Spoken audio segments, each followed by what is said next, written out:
Rene Saloniego.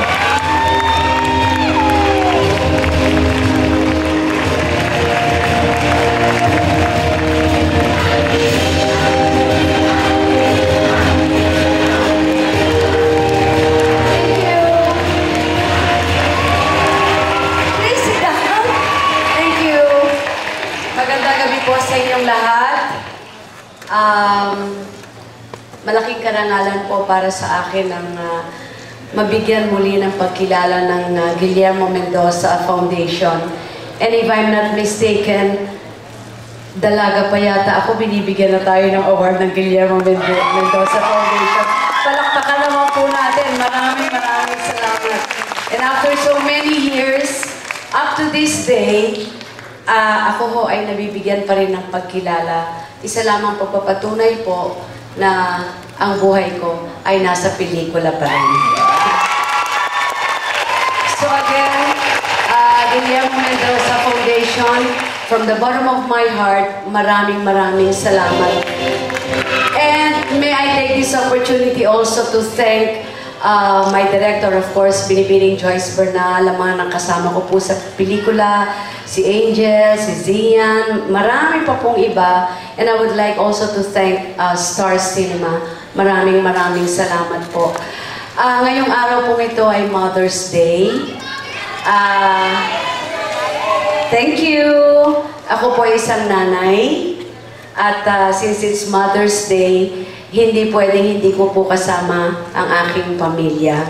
But again, I would like to say I love you sa aking pong mama, Mama Milagros. She's 92 years old. 92 na po ang mama ko. Mama, I love you. At syempre, bilang ina naman ngayon, gusto kong ialay ang award na ito para po sa aking tatlong anak. Ang aking pong panganay, Lucky. I love you, Lucky. Congratulations also.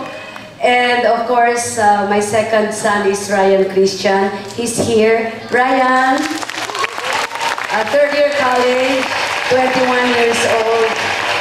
At kasama ko rin po at iaalay ang award na ito sa bunso ko pong anak, Senador Ralph Recto. Para sa iyo ito. Pero higit sa lahat, ang pinakamaganda po sa gabi ito, nakita ko po yung mga kasama ko sa industriya. Aliw na aliw po ako. Ay, nandiyan ka, Jody. At dito rin sila, Mia. Thank you. I love you. I miss showbiz. At bilang isa ko, Guillermo, nagpapatunay lamang po ito. Kahit ako po ngayon na isang public servant na a big part of my heart. At utang na loob ko po kung nasan ako ngayon sa movie industry. Maraming salamat po. Magandang gabi po sa inyong lahat. Gilbanians, I love you!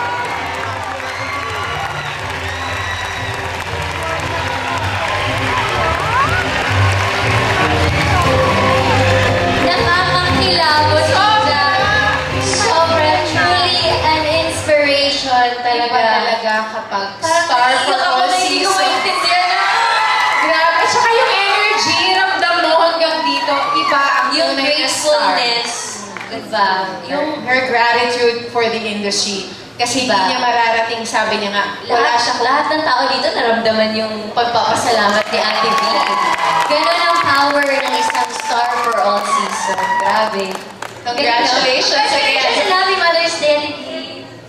Congratulations again, and congratulations and happy Mother's Day to Honorable Governor Vilma Santos Recto.